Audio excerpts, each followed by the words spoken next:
Hello, Quest for Gear fans. Today we are going to talk about, once again on my channel, the Zoom LiveTrack L-20 versus something like the Tascam Model 24 or the 16 or the 12 versus something like the Tascam Model 2400 that just came out.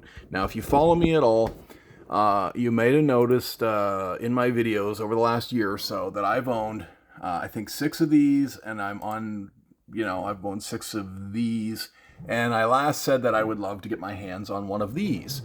That's where the story left off, and you're thinking, well, Quest, why so many of these?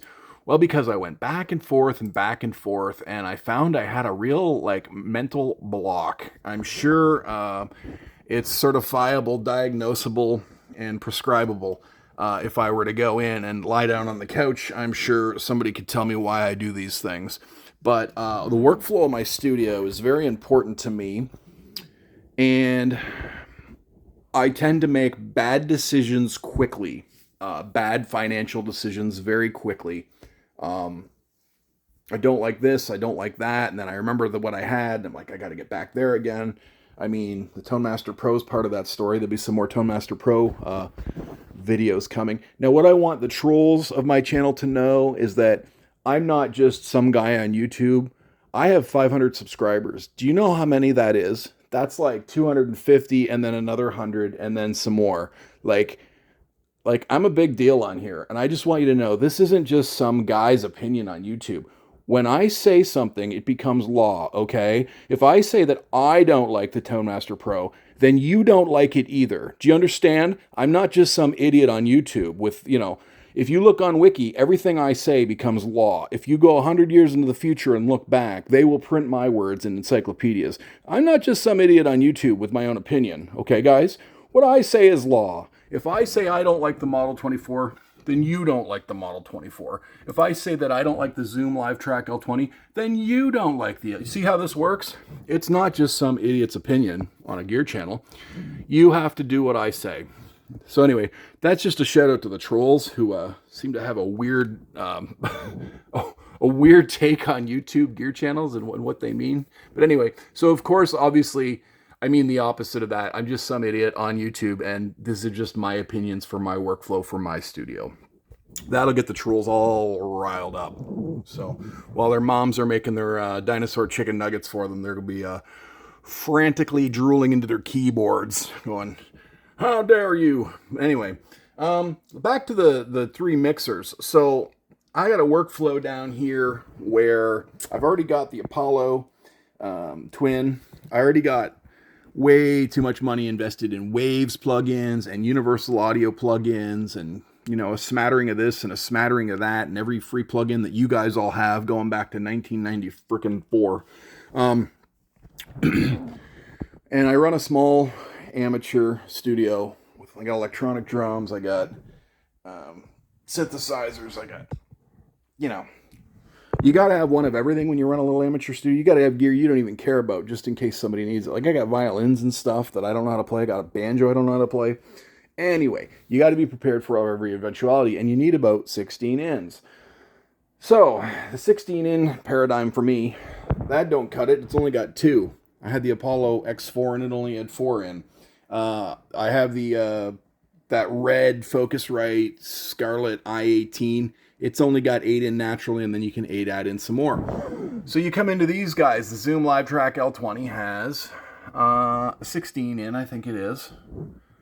I think you could technically do 18 in, but these ones are all weirdly TS. So whoever did that at Zoom needs a good kick in the rear end, because that's just weird. Come on, guys. Spend $40 more and make these TRS. Anyway, this guy is 16 in, the Tascam Model 24, and then the Model 2400 is a good buck more, like way more expensive, and it's still just, I think this, how many ins? Let's see. I can't, my eyeballs are no good. Let's see, that'd be 12, 13, 14, 15, 16, 17. No, 16 preamps.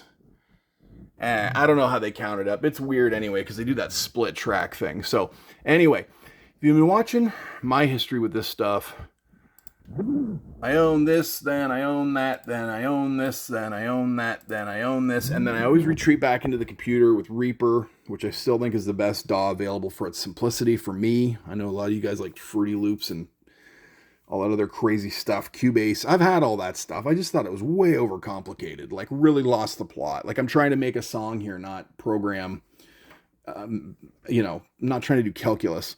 But anyway, I always retreat back into the computer because I got all these plugins. So what's under the blanket? What's under the red blanket here? What did I finally decide on? And I'm going to try to stay happy. And you say, well, Quest, how can we trust you? Well, you can't. I can't even trust myself. What's under here? What did I get? Where have I landed September 1st, 2024? After all my switching back and forth, you say, how can we trust you're going to keep this? Well, you can't, because I can't trust myself. But I feel pretty happy right now to arrive here, especially after thousands and thousands and thousands of dollars lost on all the trade-ins. So what happened? So I finally sold my last Tascam Model 24. And I was like, good riddance. I'm going to be a computer guy. I'm going to go in the DAW. I'm going to use this. And I'm going to use my Focusrite Scarlett 18i, which isn't here right now. And I'm just going to live in the computer. And that's me. And I'm going to move this stupid laptop all over the place whenever I need to. And unplug all this crap from it. And I'm going to be a DAW guy again. I don't need a mixer board. And my table, my big desk was beautifully empty because of this whatever here. There's nothing here. And then I ended up lending my Scarlett 18i20 out to somebody. So next thing you know, I really just do have two ins. So that doesn't help me very much on my, that's the big brain of the Alesis. It's all covered up there, but I got the big flagship Alesis. So I got, 8 outs? Well, I can't use it properly audio-wise. I mean, I could do the MIDI, but I can't do the audio-wise into the two. Plus, I like the mic, the drums fairly heavy, even though I got a simple kit. I like the mic under the snare. I like the mic both sides of the kick drum. I like a couple room mics, So even the Scarlett 18i20, I run out of inputs real fast. So I'm sitting here going, shoot, I lent my 18i20 out. I don't know when it's coming back because the band that borrowed it is likely going to keep it for a year or two, knowing them. Honestly, they're just going to have it for 2 years, and it'll be worth it too because they'll make vinyl with it. Like they'll put out an awesome record. They already have. They'll promote it. Like it's worth it for me to have them have that piece of gear at their house. Okay, so I ain't getting that thing back anytime soon, and I'm not sad about it. So I said to myself, and when I sold my last Tascam Model 24, my girlfriend made the joke the day I sold it. She's like, "Oh yeah, when you buying another one?" And it's like, yeah, that's pretty funny. And then I can't remember what Mike from I Love Recording said. He made a similar comment, like a burn, and it was a good burn. It was funny. I forget what he said, but it was like, yeah, no, I know, I hear you, man. Like basically, I think it was along the lines of like, when are you buying another one? It's like, no, I hear you. I mean, I've had 6 of them. I've had 6 of these. I bought one of these last month and returned it back to Amazon. I'm not usually a returning Karen, but with this stuff, hey, Amazon lets me get away with it. And you guys shouldn't be upset with that. You guys should be happy with that, because when you're finding these things open boxed or demo available, you can thank me for 14 of them. And that's not true. It's not that many, because I sold a lot of this stuff privately. I sold some of this stuff on Reverb or Kijiji. I've traveled, got in the vehicle and drove stuff a couple hours, like I do with the gear I buy and sell. But yeah, I've made a lot of Amazon returns too. And you guys shouldn't be like, it's you're the return Karen. It's like, yeah, you should be happy about that, because now you're getting it for $50 off. You're finding an open box on AV Shop or something like that. And everybody's allowed returns. It's crazy. Long and McQuaid is good for returns. AV Shop is good for returns. Amazon, I've had some dicey moments, but they're 99% good with returns. Anyway, what did I do? What was my mindset? Well, then this thing came out, the Behemoth, the 2400. And a couple of you guys were asking me, are you going to get it? Are you going to get it? And at first, I saw Mike from I Love Recording's synopsis of it, and I read some stuff, and then I got time to read further, and I was like, no, I don't see the super value in this crazy big. It's more than that. More. It's like $1,500 more. Canadian, $1,500, $1,600 more than the Tascam Model 24. And you got to weigh all that out and go, well, what does it do differently, right? And I won't go through all that, but I'll tell you, I'm really rambling here. What I said was, if I can find one, I'm on it. Like if I walk into a Long and McQuaid and it's sitting there, it's mine. I'm taking it home. If I can get one. So I hooked up with Sweetwater and a couple other companies and was like, let me know. So Charlie Kim, my Sweetwater dude, who's amazing, he called me this week and he's like, hey, well, first of all, he told me they'd be in like the next day. And I'm like, I'm in, hook me up. Then he called me and, that was in an email. He said they could be in, right? Then he calls me this week and he's like, okay, we're placing orders for them. They're starting to come out. They're starting to flow. Do you want me to put your name on the list? And I was like, at that point, I was like, no, because I already bought something else. So now you guys know I did not buy this. I'll tell you why. So what did I get? Did I get another one of these?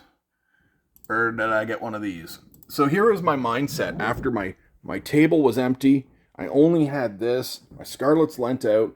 I thought I was a dog guy. I can't record into the computer, fellas. I just can't do it. Not with my songs. If a band comes in and makes me daw, sure, I'll daw. I can't do it. I don't want the monitor, keyboard, and mouse on while I'm recording. It's just, I can't do it. I'm a computer guy by day. I can't look at the screen anymore. I'd rather hunch over this piano bench or hunch over that rack over there or put the recording on that orange chair there or take it upstairs or go sit underneath an apple tree. Like, I can't play music into this computer, guys. I can't do it. I know you guys can do it. I can't do it. So I'm like, I'm not a DAW guy suddenly. Screw Reaper. I'll mix down into Reaper and I'll fake master into Reaper, but I ain't writing recording songs into Reaper no more. I need a mixer back in this house. So what did I decide? I decided the first deal I find, I'm grabbing it and I'm just going to make it work. So if I found one of these, I would have grabbed it and made it work.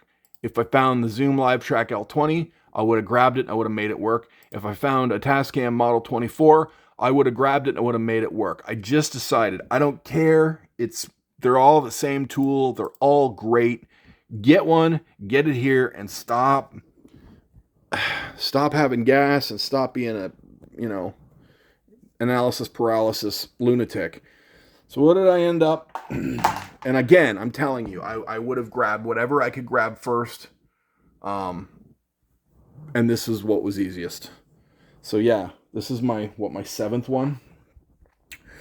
And you guys that follow the channel are groaning and saying, what a lunatic you are. You've owned 7 of these. Well, I had limitations, and let me tell you how. Oh, there's some good heat under there. Shoot. I should not have maybe had that covered with a blanket so long. There was some heat coming out of these faders. Okay, for starters, Long and McQuaid had this one on somewhat demoed. I don't think anyone demoed it. I think it was just like a floor model. And I had something I was going to trade in with them, and I was like 3 hours from my house, and I called there.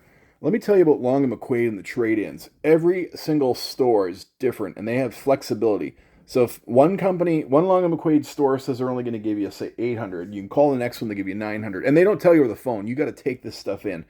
That's fine. From where I live, I can get to frickin' 21 Long and McQuaid's within 3-4 hours. There's just so many. There's like 100 in Canada, and I'm in Ontario, so, So I called this Long and McQuaid, said, here's what I want to trade in, here's what I want to get. And he said, yeah, come on up. So I made the 2-3 hour drive, and he gave me the best deal on the thing I was trading in, and he gave me the best deal on this one. Now, this one, unfortunately, had no box, no power cable, no manual, no nothing. I just literally grabbed the board and threw it in my trunk, and which I was fine with. Because, you still get a warranty. That's the other thing with Long and McQuaid. It's not like it's a pawn shop. Like, they're still giving you a full warranty on their stuff. So, I was never a Long and McQuaid guy, but I'm coming around. Anyway, so, you say, well, you lunatic, you've had 7 of these. What's going to be different this time? Well, I'll tell you. The limitations and how I was going to get around it. Now, or how I'm going to get around it. So, One thing was I hate the split tracks. I've told you guys that so many times. You get to 12 and then you're 13, 14, all this idiocy. I hate this. That's the one thing I'm just going to have to suck up. I'm just going to have to deal with it. But a lot of my favorite albums were recorded 4-track or 8-track, right? So as long as you leave one of these open, say just this one for mixing and outboard, because I'm going to get back into outboard as well. I'm just going to make it work. I'm just going to pretend that it's like an 11-track machine, mono, and then I'll use a couple of these, maybe stereo overhead. Because when you're looking at this stuff to record, you go like, we're going to do bass direct, bass amp, vocal 1, vocal 2, vocal 3, guitar 1, guitar 2, lead, tambourine, claps. What else did I miss, guys? I did all the guitars. Vocal 4, and then this one is your mixing, your one that you leave free to mix into, or if you want to put a mono reverb. Stereo overhead left and right, room left and right, piano left and right. Like, there's a good amount of tracks here. That's the other thing I was going to say, too, is when I say I'm out of the DAW, I mean, I'm out of the DAW. I'm going to mix in this thing, too. Mike from My Love Recording mixes right in his two or three. He's got 3 trackers now. He mixes right there. He doesn't flip his computer on much. Maybe he does a little, but not much. And I'm like, I'm right there with you. I'm done with this freaking mouse and keyboard and laptop and staring up at this monitor. I'm done with it. I'm gonna make music like the music that I like was made, hunched over the board. Sorry, I'm rambling. So that limitation, I'm just going to stick to my 12 mono tracks. Deal with it. Sorry about that. That's all you get. Now, what about using all them plugins? That was another limitation. You said you got $1,000 worth of plugins stuck in the computer. That's fine. I'm going to use my plugins like Outboard. The Apollo is supposed to claim, look at all this spaghetti.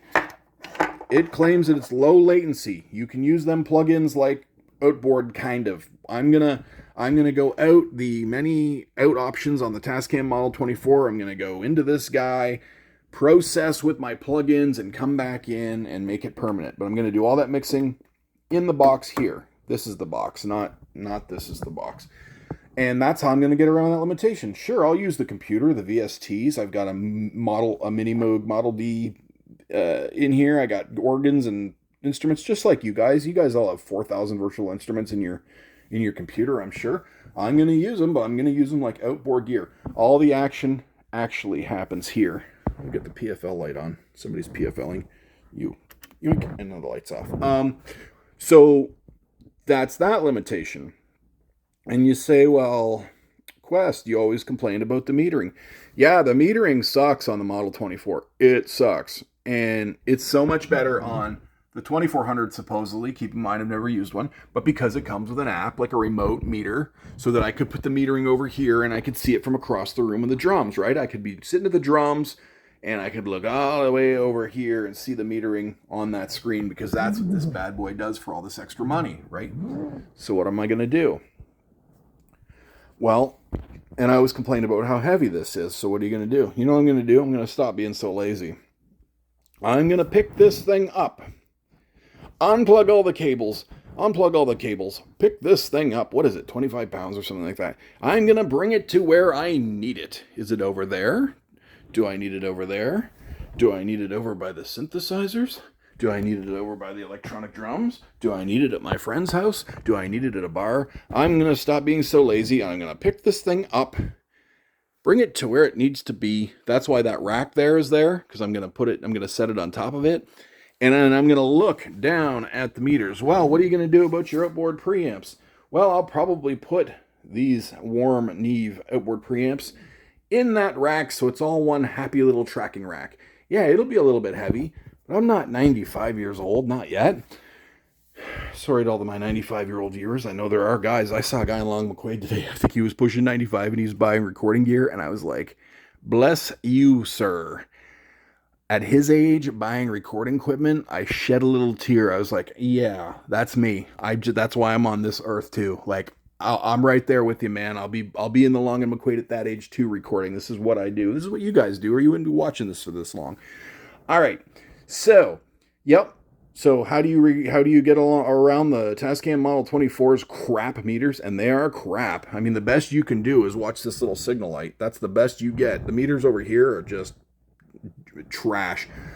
Well, I'm going to pick it up and I'm going to bring it over to the drums with me and I'm going to play the drums and watch the meters and set them. And if the neve stuff is in the rack, that'll be good. If the neve stuff's over here, I'm going to stop being so lazy and I'm going to get up and do it. I'm just going to deal with it.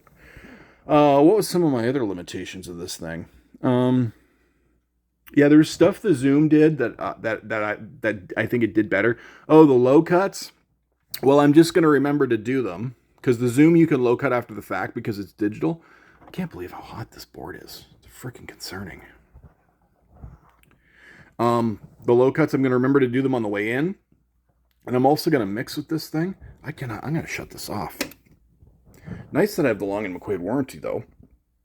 Maybe I'll have an 8th Tascam Model 24 if something goes wrong here. But anyway. What were my other limitations? I can't remember at this point now. The Zoom's a great machine. So I'm telling you, whichever one I grabbed first I was going to be happy with. So the 2400, the Zoom L-20, or the Model 24. Whichever one came my way, the easiest and the best deal. So yeah, this one's considerably cheaper, right? And yeah, it's not as good as the Model 24. Just I've made videos about that before, and I was actually praising this one, but this one's jankier in terms of getting the effects to return and the little file system, and the memory cards were screwing up on me. But I would have made it work. I would have sort of suffered through it. But any one of them are great. Any one of them gets the job done. But you're going to find more people on YouTube praising this one than you are this one. You're going to find more reviews on this one than you are this one. It is my opinion, and remember, my opinion becomes law and becomes Wikipedia and becomes in the encyclopedias 100 years from now. It is my opinion that this one is outselling this one, even though it's a good deal more money. So, but had this come on sale first, had I not found this one in the Long & McQuaid on sale, then I would have just grabbed one of them that weekend. But anyway, I ended up on the Tascam Model 24. I know this has been a long, crazy rant. Again, remember, this isn't just my opinion. My opinion becomes your opinion because my opinion is law, because I have 500 subscribers on YouTube, which means I'm a real big deal. So if I say it, it's not a must be true. It is absolutely true. So that'll get the trolls all riled up. What were some of the other limitations of the other? I can't remember now, but yeah, primarily it was like the metering sucked. Fine, I'll pick this thing up and I'll put it wherever I want to go. I do not intend to sit at this desk any longer for this freaking playing music. I'm done with it. I am done sitting at this desk playing music. I will be picking the Tascam Model 24 up, setting it on this rack, and moving the rack wherever I need to be. I'm going to be using the computer as outboard gear. I will mix down. Oh, now I remember what it was. The Tascam Model 2400 does do this great thing where it has this master bus compression area right here. As well, you can insert effects into the master bus. So that would allow me to go through my Universal Audio effects on my laptop. And it would allow me to do such things as use my tape effects and use my Universal Audio precision bass compressor, bus compressor, and all that stuff. Not bass compressor, bus compressor. So you say, well, how do you get around that limitation? Well, I finally figured it out. It's so brainless. I don't know what my problem was before. I'm simply going to, when it's time for mix down, I'm going to mix through here, get it all right, use the EQs, mix the way it's supposed to sound. And then I'm going to come out the outs from here. I'm going to go into the Apollo. I'm going to monitor through the Apollo in Reaper. I'm going to mix down through the Apollo into Reaper, monitoring through the Apollo and Reaper with my effects in there. And that's how I'm going to get around the whole thing where I could never use my master bus effects. So yeah, so this thing solves all that. You don't have to screw around. You can just insert at the back. I don't know if I can pick that. But I don't care. For the extra price, can I just get this? No. Freaking bad website doesn't let you pop the pictures bigger. But anyway, here's a picture of their remote metering, by the way, for the 2400. But anyway, so yeah, this would have made that easier. This isn't that hard because I own the Apollo already, or another interface, you know. So yeah, just if you want effects on your master bus, pump it into another DAW, monitor on the other DAW, put your effects on the other DAW, monitor that way, problem solved. And it's so simple. It's like, well, what was I thinking before? How come I couldn't figure that out before? But yeah, so I really think I've solved all the limitations I had. Plus, I do like this useless channel where I can keep my CD player and my record player permanently hooked up so I can reference. So if I'm mixing one of my songs going, why does this sound so bad? And then I can pop in a CD, got Steve Albini's In Utero there, and instantly hear a real mixed CD as reference. So the Model 2400 took that away. Some smart ass was like, if only NASA would find a way to convert the RCAs to quarter inch. Like, he was like being a smart ass. Well, it's funny because it's like, I actually said that 2 seconds later in the video. It's like, I can convert them to quarter inch. It's not a big deal, you smart ass. But what he didn't realize is it's only that useless channel on the 2400. It only has two quarter inch right here. So it's like, it's I can't even point to it. Those. So it's like, you don't understand, dum-dum. Like, anyway, it was kind of a funny comment, but it kind of wasn't. But he's like, if only NASA could convert RCA to quarter inch. I literally said that in the video. So one of these guys that just skips around the video and doesn't listen to the whole thing before he makes a dumb comment. But anyway, yeah. So between the Tascam Model 24 and the LiveTrack L-20 and the Tascam Model 2400, which one should you get? It kind of doesn't matter. It's 3 price ranges. It's 3 tools. They all get the job done one way or another. And for me, and maybe you and some people, it means you can step away from the damn computer desk, step away from the computer and the mouse, and go back to, and I'll still be hybrid in that I won't be working with the recording or the mix with Reaper and the plugins, though I can. Rather, I will be using Reaper and the plugins as outboard gear. So if I've got, say, a bass on track 1 and I want an LA 2A compressor and I already got the warm, but for example, I will pump it out through the Apollo, through the Universal Audio or Waves plugins, whatever I want to do, and I will pump it back in. So I will use the computer as outboard gear. So yeah, anyway, that's what I ended up with. Hopefully my brain can stay focused on that. And that's a yip yip from Sesame Street. Yeah, so that's where this is how we end the video. I got distracted and showed you my knitted yip yip from Sesame Street. Anyway, guys, if you watched this far, thanks for watching. Like and subscribe if you feel like it. And remember, trolls, my opinion is not just my opinion, it becomes your opinion. So if I say the sky's purple, the sky's purple. Got it?